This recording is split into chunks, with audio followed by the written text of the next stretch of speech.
अस्सलाम वालेकुम guys, this is Haider and you are watching business talks with Haider. उम्मीद करता हूँ आप सब लोग खैरियत से होंगे। आज मैं आपके सामने एक नया बिज़नेस लेके हाज़िर हुआ हूँ। ये बिज़नेस मेरे बहुत पसंदीदा है और बहुत ही ज़्यादा अंडररेटेड है।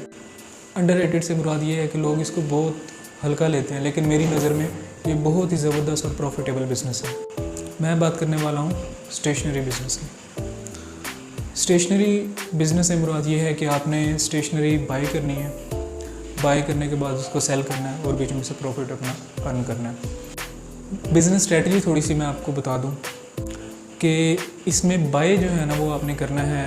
आप उर्दू बाज़ार से बाई कर सकते हैं, होलसेल डीलर्स हैं वहाँ से बाई कर सकते हैं, या डायरेक्ट अगर आपकी अप्रोच है तो आप फैक्ट्री से डायरेक्ट बाई कर सकते हैं। और आप सेल कहाँ कर सकते हैं? आप इंडस्ट्रीज़ में सेल कर सकते हैं, ऑफिस में सेल कर सकते हैं, स्कूल कॉलेजेस यूनिवर्सिटीज़ में सेल कर सकते हैं। डिफरेंट ऑर्गेनाइजेशंस होती हैं, हर एक ऑर्गेनाइजेशन में स्टेशनरी की ज़रूरत होती है, बट उनके पास इतना टाइम नहीं होता कि वो मेन बाज़ार या उर्दू बाज़ार, हर सिटी में उर्दू बाज़ार होता है, उर्दू बाज़ार जाएँ या मेन मार्केट जाएँ तो वहाँ से जो है ना वो स्टेशनरी बाई करके लेके आएँ। आजकल टाइम की बहुत कमी है, तो ऑर्गेनाइजेशन सिंपली ये करती हैं, वो ऐसा बंदा ढूंढती हैं कि कोई ऐसा बंदा हो जो हमें उसी रेट पे चीज़ें ला के दे। तो आप ज़रा ये सोचें कि अगर उनको उर्दू बाज़ार में दुकान से उसी रेट पे चीज़ें मिल सकती हैं तो उससे कम रेट पर क्या आपको नहीं मिल सकती? बिल्कुल मिल सकती हैं, क्योंकि जो वहाँ पे बैठे हुए हैं दुकान वाले, उन्होंने भी तो किसी से ली है ना, उन्होंने भी तो फैक्ट्री से माल उठाया है, वो इस चीज़ को प्रमोट करते हैं। आप ज़रा चक्कर लगा के देखिएगा बाज़ार में, उर्दू बाज़ार में कुछ शॉपकीपर से बात करें, होलसेल डीलर से बात करें, वो आपकी इस चीज़ में बहुत ज़्यादा हेल्प आउट करेंगे। मैं कुछ ऐसे लोगों को जानता हूँ, पर्सनली जानता हूँ, जो कि जॉब तो करते हैं लेकिन एज अ बिज़नेस भी ये काम चला रहे हैं। इसके कुछ स्टेप्स हैं, अगर आप उनको फॉलो करें तो मेरे ख्याल में ये बिज़नेस एक बहुत ही प्रॉफिटेबल और सक्सेसफुल बिज़नेस बन सकता है। Step number 1, business profile. सबसे पहले आपने अपना बिज़नेस प्रोफाइल बनाना है। बिज़नेस प्रोफाइल में आपका सोशल मीडिया लिंक्स होने चाहिए, सोशल मीडिया पेजेस होना चाहिए, जिसमें Facebook page, Instagram page, LinkedIn पे पेज होना चाहिए आपका, क्योंकि बिजनेसेस ज़्यादातर वहाँ पे होते हैं। ठीक है, आपने सबसे पहले ये देखना है कि आपकी टारगेटेड क्लाइंट कौन सा है, टारगेटेड कस्टमर कौन सा है। तो टारगेटेड कस्टमर आपको सबसे ज़्यादा आपको लिंक्डइन पे मिलेगा, जो कि प्रोफेशनली ऑर्गेनाइजेशंस ने हर प्रोफेशनल ऑर्गेनाइजेशन ने अपना वहाँ पे पेज बनाया था ऑलमोस्ट। अगर किसी ने नहीं बनाया था तो उसको आप वैसे अप्रोच कर सकते हैं। उसके अलावा आपने बिज़नेस कार्ड अपने बनवाने हैं, ठीक है, जो कि आपको बाई करते टाइम भी काम आएंगे और सेल करते टाइम भी काम आएंगे। बिज़नेस कार्ड इसमें बहुत इंपॉर्टेंट है, ठीक है। इस तरह आपने अपनी सेल इन्वाइसेस ना भी हो तो एटलीस्ट आपके पास लेटर हेड इन्वाइस होनी चाहिए, जिसमें आपका एक नाम, आपका एक लोगो प्रिंट हो, जो कि कंपनीज मोस्टली रिक्वायर्ड करती हैं। जैसे कोई भी फैक्ट्री है, कोई भी ऑफिस है, तो उन्होंने अगर आपसे कोई चीज़ परचेज़ करनी है तो वो आपसे आपके लेटर हेड पर जहाँ पे आपका नाम प्रिंट है उस चीज़ की आपसे इन्वाइस लेंगे। तो ये कोई इतना ज़्यादा खर्चा नहीं, इतना ज़्यादा कोई परेशान होने वाली बात है, ये ईजिली ये सब चीज़ें मैनेज हो सकती हैं। स्टेप नंबर 2 है रिसर्च। बिज़नेस प्रोफाइल बनाने के बाद आपका दूसरा काम ये होगा कि आपने रिसर्च करनी है। आपने बायर्स के बारे में रिसर्च करनी है और सेलर के बारे में रिसर्च करनी है। सबसे पहले आपका काम ये होगा कि आपने जिस मार्केट से बाई करना है, आपने सबसे पहले वहाँ जाना है, वहाँ सर्च करनी है, वहाँ रेट्स देखने हैं, ठीक है। डिफरेंट डीलर से मिलना है, मिल के उनके साथ रेट बैठ के डिसाइड करने हैं। उसके बाद सारे रेट्स लेके आके होमवर्क करना है। वहाँ पे आपने देखना है कि कौन सा डीलर आपको किस हिसाब से चीज़ दे रहा है। एक ही प्रोडक्ट आप डिफरेंट रेट्स के साथ आपको मिलेगी, जिसमें 2 रुपये, 4 रुपये, 5 रुपये का या थोड़ा सा ज़्यादा का भी डिफरेंस होगा। हर किसी का अपना रेट डिफरेंट होता है। ये सारी वर्किंग करने के बाद आपने कुछ बायर से बात कर लेनी है, ठीक, जो कि आपको स्टेशनरी सारी प्रोवाइड करेंगे। उनसे बात करने के बाद आप उनको कहेंगे कि सर ये मेरा बिज़नेस है, मैं ऐसे प्रोवाइड करता हूँ स्टेशनरी ऑफिस में, तो आपने जो है ना वो जब मैं ऑर्डर दूँ तो आपको मैं कॉल करूँ, आपने मेरा ऑर्डर रेडी रखना है, मैं आके आप। Step number 3, advertise your business. अब आपने अपने बिज़नेस को एडवर्टाइज़ करना है, आपने प्रोडक्ट्स फाइनलाइज़ करनी है, आपको रेट्स का पता चल गया, आपने मार्केट सर्च कर लिया, आपने अपना बिज़नेस प्रोफाइल भी बना लिया। अब थर्ड स्टेप है आपने अपनी बिज़नेस को एडवर्टाइज़ करना है। बिज़नेस को एडवर्टाइज़ आपने दोनों तरीक़ों से करना है। इस बिज़नेस में ख़ास तौर पे आपने ऑनलाइन तो करना ही है, लेकिन साथ ऑफलाइन भी करना है। ऑनलाइन में आप सोशल मीडिया पेजेस, कैंपेन्स वगैरह ऐसे कुछ चला सकते हैं। आपको मैंने बताया, आप फेसबुक, इंस्टाग्राम, लिंक्डइन पे अपना पेज बना के अपना जो मैसेज है वो कन्वे कर सकते हैं। सेकेंडली आपने इसमें ऑफलाइन मार्केटिंग करनी है। ऑफलाइन मार्केटिंग में आप डोर टू डोर जाएँ, डिफरेंट ऑफिस में विज़िट करें, उनको जाके अपना बिज़नेस कार्ड प्रेजेंट करें और उनको बताएं कि सर ऐसे ऐसे मैं स्टेशनरी का काम करता हूँ, आपको जो भी मंथली चाहिए हो, बाई वीकली चाहिए हो, ये जब भी आपने स्टेशनरी का ऑर्डर देना हो कि सर मैं आपको उर्दू बाज़ार के रेट्स पे आपको यही चीज़ें प्रोवाइड करूँगी। ये चीज़ आपने लाजमी, ताकि उनको ये चीज़ कन्वीनियंट लगे कि हमने एक बंदे को खुद जो उर्दू बाज़ार भेजना है, लिहाजा उर्दू बाज़ार हमारे पास खुद चल के आ गया है। आपने उस ऑफिस को इस बात की श्योरिटी देनी है कि आप उनको जो है ना वो अच्छे रेट्स के साथ अच्छी सर्विसेज प्रोवाइड भी करेंगे, तब आपका जो क्लाइंट है ना वो बिल्ड होगा। स्टेप नंबर 4 है, आपने पहले अपना बिज़नेस प्रोफाइल बनाया, उसके बाद आपने जो है ना वो मार्केट सर्च की, मार्केट सर्च करने के बाद आपने बिज़नेस एडवर्टाइज़ कर लिया। अब आपको ऑर्डर्स आना स्टार्ट होंगे, ठीक है।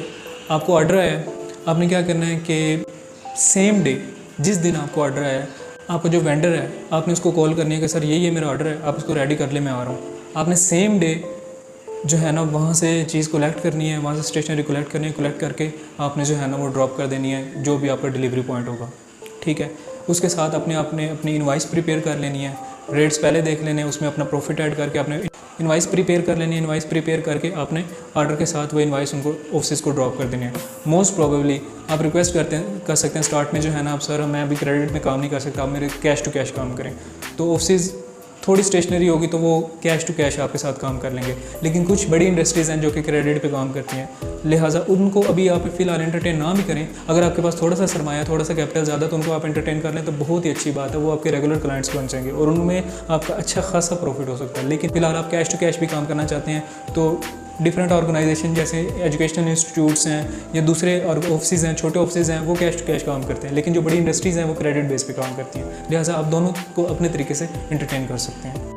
अच्छा, क्योंकि आपने अब इंडस्ट्री के साथ काम करना है, एक प्रोफेशनली तरीके से काम करना है, तो इसमें कुछ इंपॉर्टेंट चीज़ें हैं जो कि मैं चाहता हूँ कि आप लोगों के साथ डिस्कस कर लूँ कि इंडस्ट्री में इन होने से पहले आपको कुछ चीज़ों का पता होना चाहिए। फर्स्ट, ऑलवेज़ कमिटेड, ठीक है। आपने हमेशा कमिटेड रहना है, जो आपने वादा करना है, जो आपने बात करनी है, जो आपने टाइम देना है, अपने टाइम पे सारी चीज़ें जो है ना वो आपने कंप्लीट करनी है, ये आपका बहुत बड़ा एक प्लस पॉइंट होता है। सेकेंडली, आपने क्वालिटी प्रोडक्ट्स देनी है, जो चीज़ मांगी गई है, जो जिस चीज़ की डिमांड है आपने वही चीज़ देनी है। अगर फ़र्ज़ करें वो कहते हैं आपको डॉलर का पेन चाहिए तो आपने डॉलर का ही पेन देना, पियानो का पेन नहीं देना। अगर डॉलर का पेन नहीं है तो आपने उनको पहले फ़ोन करना है कि सर ये चीज़ अवेलेबल नहीं है, ये चीज़ इसकी जगह अल्टरनेट मैं दे सकता हूँ। अगर वो एग्री करें तो फिर आपने उनको डिलीवर करना, ना कि ज़बरदस्ती उनको दे के आना। ये भी चीज़ एक बहुत ज़्यादा इंपॉर्टेंट होती है। थर्डली, आपकी कम्युनिकेशन बहुत इसमें ज़बरदस्त होनी चाहिए। आपकी कम्युनिकेशन आपके वेंडर के साथ भी ज़बरदस्त होनी चाहिए और आपके जो बायर है, जो जिसको आप सेल कर रहे हो, जो आपकी मार्केट प्लेस है, उनके साथ भी कम्युनिकेशन जो है ना वो बहुत ज़बरदस्त होनी चाहिए। आपका जो फैक्ट्री का या इंडस्ट्री का जो भी परचेज़र होगा उसके साथ आपकी PR अच्छी होनी चाहिए, उसके साथ आपकी कमिटमेंट और आपकी जो है ना कम्युनिकेशन बहुत अच्छे तरीके से आपने उसके साथ एक प्रोफेशनली रिलेशनशिप बिल्ड करना है। इसके बाद आता है प्रोफेशनलिज्म। आपने प्रोफेशनल रहना है, बिल्कुल। उनको ये नहीं लगना चाहिए कि आप नए बंदे हैं, अनाड़ी हैं, या आपने अभी फ़िलहाल स्टार्ट किया। आपने हमेशा जो काम, जो कमिटमेंट, जो चीज़ करनी है वो सारी एज अ प्रोफेशनल करनी है, प्रोफेशनल तरीके से करनी है, ठीक है। इसके अलावा आपको मार्केट की अवेयरनेस होनी चाहिए, मार्केट की बहुत ज़्यादा अवेयरनेस होनी चाहिए। रेट्स का आपको पता होना चाहिए, आपको रेट डिफरेंस का पता होना चाहिए, कौन सा डीलर कितने पे कौन सी चीज़ दे रहा है और दूसरा डीलर कितने पे कौन सी चीज़ दे रहा है। आपका कभी भी एक डीलर के साथ कॉन्टैक्ट नहीं होना चाहिए। आपका at least at a time 3 to 4 to 5 जितने मैक्सिमम हो सकते हैं आपके साथ, आपका डीलर के साथ कॉन्टैक्ट होना चाहिए। एक आप मेन रखें, दूसरे आप अल्टरनेट रखें, ताकि एक के पास एक चीज़ अगर नहीं भी मिलती तो दूसरे के पास आपको वो चीज़ मिल जाए, लिहाजा आपको जो क्लाइंट है वो डिसअपॉइंट ना हो। अच्छा जी, आखिर में चलते हैं हम कैपिटल कॉस्ट की तरफ कि आपका टोटल जो है ना वो इसमें एक्सपेंस कितना होगा। एक्सपेंसेस में इतना कोई बहुत ज़्यादा नहीं है, ठीक है। आपने first of all business profile create करनी है जिसमें आपके कार्ड्स हैं, लेटर पैड है और छोटे मोटे और अगर आपने कोई 2-4 चीज़ें प्रिंट करनी है। वैसे मेनली ये 2 चीज़ें ही होती हैं। तो ये इसका मैंने 7000 लिखा है, ये 7000 के राउंड अबाउट आपको ये दोनों चीज़ें आपकी प्रिंट आउट हो सकती हैं। इससे कम भी हो सकती हैं, लेकिन अगर आप चाहें तो इससे थोड़ा ज़्यादा पैसे, लेकिन एवरेज 7000 में आपके ये दोनों काम हो सकते हैं। सेकेंडली, आपके पास वर्किंग कैपिटल होना चाहिए, ठीक है, थोड़ा बहुत। एटलीस्ट मैं ये सजेस्ट करूँगा कि स्टार्ट में आपके पास 20 से 25 हज़ार रुपये होना चाहिए, ठीक है। इससे ज़्यादा भी हो जाए कोई मसला नहीं, लेकिन कम से कम आपके पास 20 हज़ार होना चाहिए।